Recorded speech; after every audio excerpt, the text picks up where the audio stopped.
Welcome to my paper time machine. Sit back, relax, and enjoy the ride. Where are we going tonight?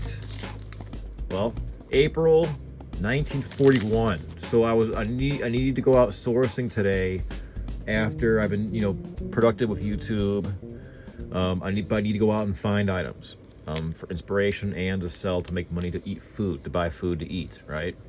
So I found this, and sometimes you can find things and inspiration at an unlikely place. For me, the shopping mall, my local shopping mall, usually has new stuff, which I'm not that into, but it had this at the comic book store within the mall. This is a graphic novel. These are like a precursor to comic books. And look at this, just amazing. I haven't even looked at this yet. I mean, it was $20. I'm like, I gotta have it. I don't even know if that's a good deal, but I've never seen one like this before. It's just simply amazing. I saw Mexican, there's Spanish language graphic novels that are like Pulp Fiction, and that's what this is. This is amazing. Look at this. I love this. Look at her. I'm in love. She's got her like enchanted, evil, what is that? It's like not a buzzard.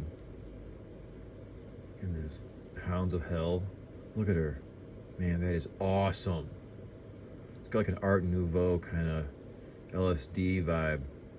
It's awesome. Dwellers in the Mirage by A. Merritt. Strangest of all fantastic adventures. Weird, mysterious, satanic. Folks, proceed with caution. It's written in 1941. Not for everyone. 20 cents? No, now 10 cents. When does that happen? It goes down. And in Canada, it's 12 cents. 1941. Wow, this is amazing. Complete $2 booklet. Let's dive in, shall we? I'm just hypnotized by this woman on the cover. Oh man, that's so amazing. Let's see what happens. I have no idea what to expect. Joe in the hospital. Why? He only had the sniffles. And he went dancing Saturday. What is this? Listerine? Quick? 1941. Man. Why trained accountants command high salaries? And how ambitious men are qualifying by the LaSalle problem method. That sounds boring. All right, let's keep on moving. Fantastic Novels Magazine, April 1941. Excuse me. Let's see what it says here. I'm not a collector of these. This is just something I just saw and fell in love with. You can clearly see why. Take a quick look at the back, just for good measure, before we kind of jump into this. Obsolete how-to books. All right, this is gorgeous. I love this. Man. I don't want a tattoo, but I want a tattoo of that. God dang. Jeez. God. All right, let me focus here now. All right. I'm going to see what we can do with this. The Dwellers in the Mirage. Fantastic Novels presents the original version of this great story as it was first written by the author, and as the author prefers to have it concluded. So we still don't know what's going on with the story. It's still mysterious. Let's proceed. Red Star Magazine, and I wish every page had illustrations like that woman on the cover. God, dog it. What do we got here? Welcome to My Paper Time Machine. This is 1941. Fantastic Novels.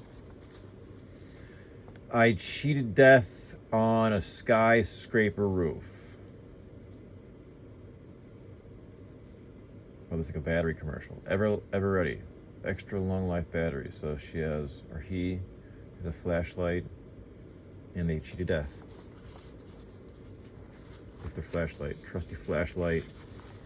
Oh, this is what I love. These ads. This is old-timey AF. All right. Let me see. The unpublished facts of life. Lay it upon me. Here we go. There are some things that cannot be generally told. Things you ought to know. Huh. Great truths are dangerous to some, but factors for personal power and accomplishment in the hands of those who understand them.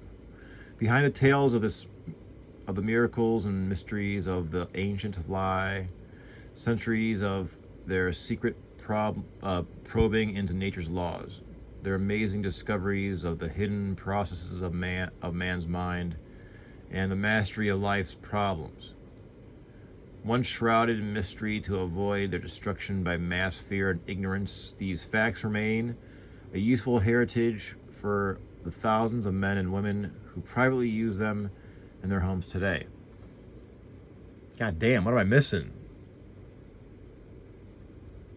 The spider web? How come these old-timey graphic novels are so captivating? At least it works on me. Man. All right. 3 cents today hospitalization plan. Oh, man. Give me a break. Pays up to $325. Hospital and surgical fees. Don't mean to laugh at anyone in the hospital right now. And if you're there, I hope you feel better. 3 cents a day? That's how much you gotta pay, right? Yeah, I get it. Blah, blah, blah. I don't worry about that. Kidneys must blah, blah, blah. This magic disc heats water instantly. I'll take 10. Typewriter. No money down, 10-day trial, 10 cents a day.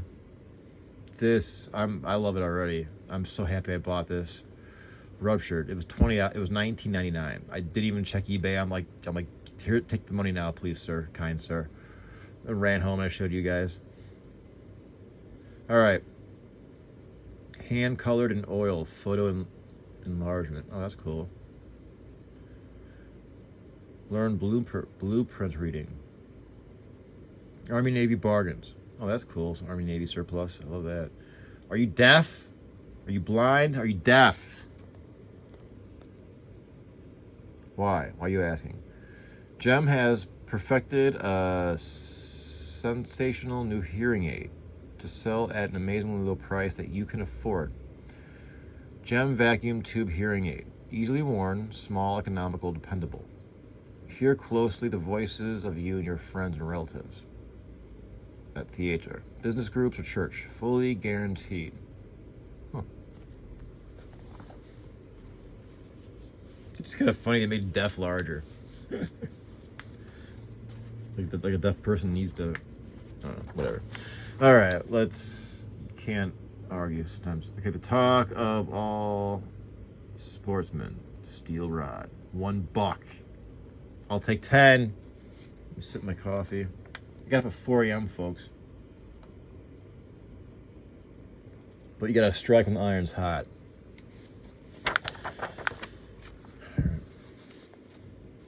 Moving along. This is 1941 fantastic novels. You are now in my paper time machine. Do not need to wear a seatbelt at this time. Be a radio technician. Learn at home to make 30, 40, 50 bucks a week. That's a lost art, folks. Lost profession. All right, well, let's see what happens here. Whoa. Oh, man. This is awesome. 1941. Lake of Ghosts. A place of swirling mists and weirdly glimmering witch lights lay under the mirage. And it was like no place on earth. Wow. Am I going to read this? What am I looking at? Yeah,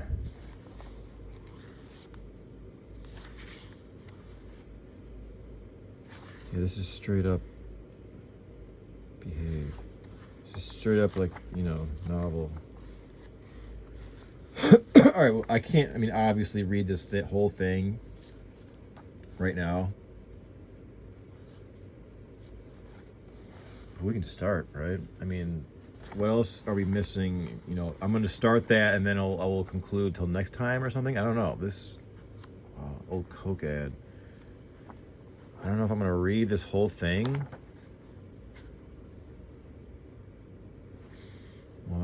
So this is the back. So let's just see what happens. The Dwellers in the Mirage by A. Merritt. Strangest adventure any man has encountered since time began. Face Leaf Landon when he tumbled through that Alaskan mirage into a lost world. Chapter 1. The sounds in the night. I raised my head, listening not alone with my ears, but with every square inch of my skin, waiting for reoccurrence of the sound that had awakened me. There was silence, utter silence. No soughing in the boughs of the spruces clustered around the little camp. No stirring in the furtive life in the underbrush.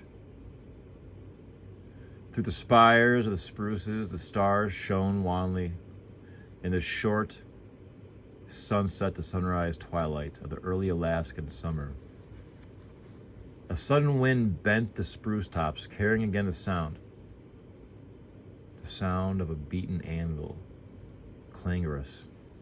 I slipped out of my blanket and around the dim embers of the fire toward Jim. His voice halted me. All right, Leaf, I hear it. The wind sighed and died. And with it died the humming aftertones of the anvil stroke. Whoa. Before we could speak, the wind arose. It bore the after hum of the anvil's stroke, faint and far away. And again, the wind died, and with it the sound. An anvil, Leaf. Listen.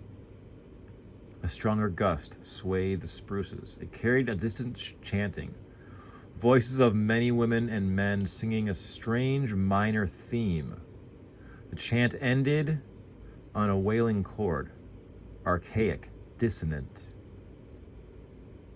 I love this. There was a long roll of drums, listening in a swift crescendo, ending abruptly. After it, a thin, clamorous confusion. It was smothered by a low, sustained rumbling, like thunder, muted by miles in the Defiance challenge. We waited and listened. The spruces were motionless. The wind did not return. Queer sort of sounds, Jim. I tried to speak casually. Can't say I like them much. How about you? He sat up. A stick flared up in the dying fire. Its light etched his face against the darkness, thin and brown and hawk-profiled. He did not look at me. Every feathered forefather of mine for the last 20 centuries is awake and shouting. Better call me Totani. I'm sorry. How do you pronounce that? Jeez Louise. Twanta, Leaf. It's Talongi. I'm Cherokee. Right now, all Indian. He smiled, but still, he did not look at me. I was glad of that. It was an anvil, I said. A hell of a big anvil. And hundreds of people singing. How could that be in this wilderness? They did not sound like the Indians.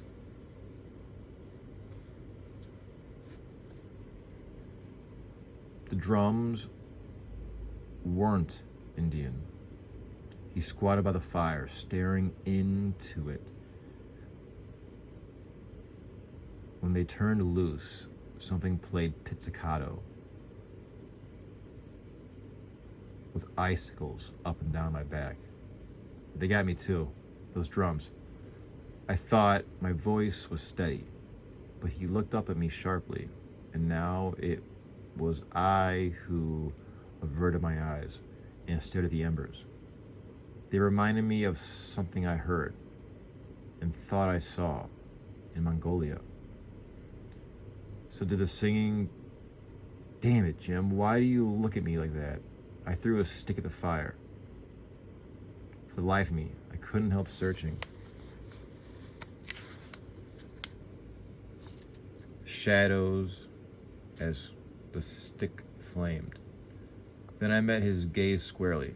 Pretty bad place. Was it, Leif? He asked quietly. I said nothing. Jim got up and walked over to the packs. He came back with some water and threw it over the fire. He kicked earth on the hissing coals. If he saw me wince as the shadows rushed in upon us, he did not show it.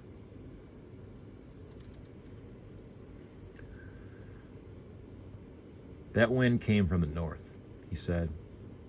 So that's the way the sounds came. Therefore, whatever made that sound in the north of us, that being so, which way do we travel tomorrow, Leif? North, I said. My throat dried as I said it. Jim laughed. He dropped upon his blanket and rolled it around him. I propped myself against the bole of one of the spruces and sat staring toward the north. The ancestors are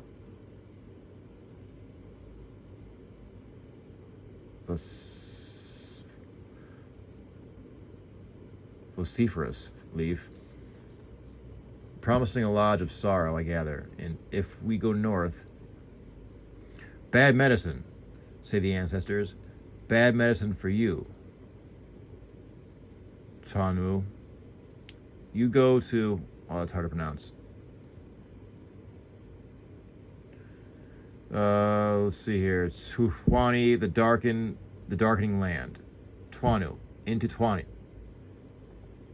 The darkening land. The ghost country. Beware. Turn from the north. Tanu. It goes for you, too, Leif.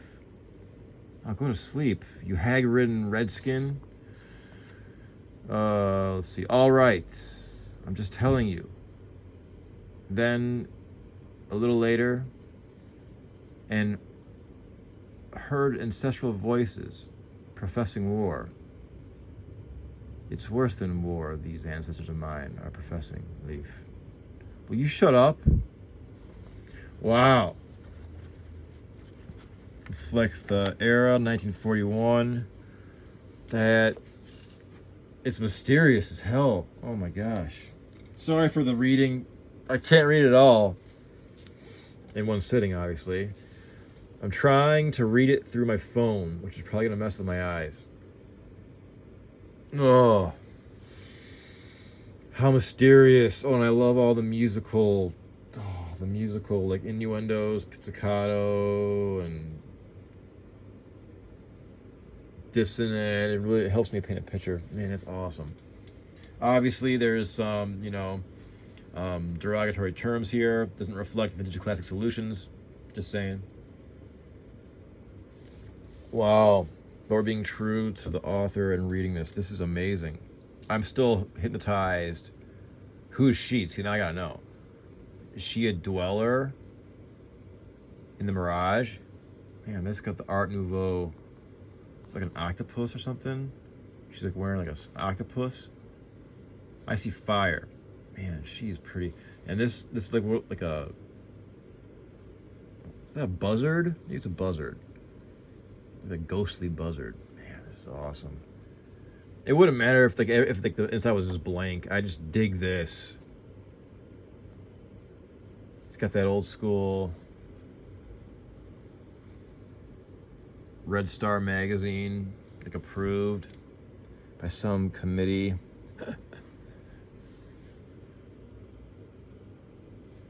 Man, so I don't know. I mean, does this...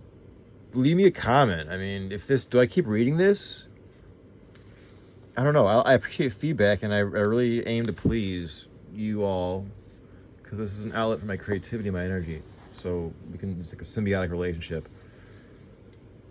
So if I see more than, I don't know, 2 or 3, I mean, it doesn't take much to, get me going. So if I see more than a couple of comments like, hey, yeah, it's good. This is 1932. Let me finish my thought. So if you want me to keep going, leave me a comment, say, yeah, this is good, keep going while I'm chopping my broccoli. If not, I can just move on to something else. But it's very interesting. Now I kind of don't want to find the other illustrations because they're kind of sparse in there, so I want the thrill of discovery. It's got a matte cover, right? This is 1941.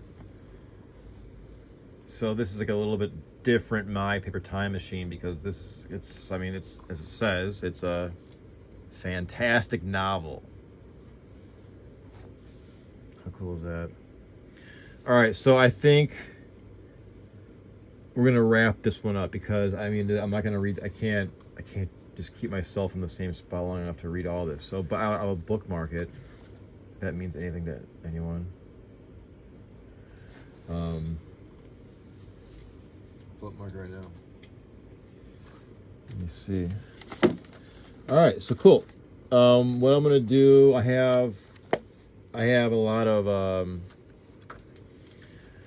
paper items that I want to get to and cover on my channel while I have them and I have the energy to do it.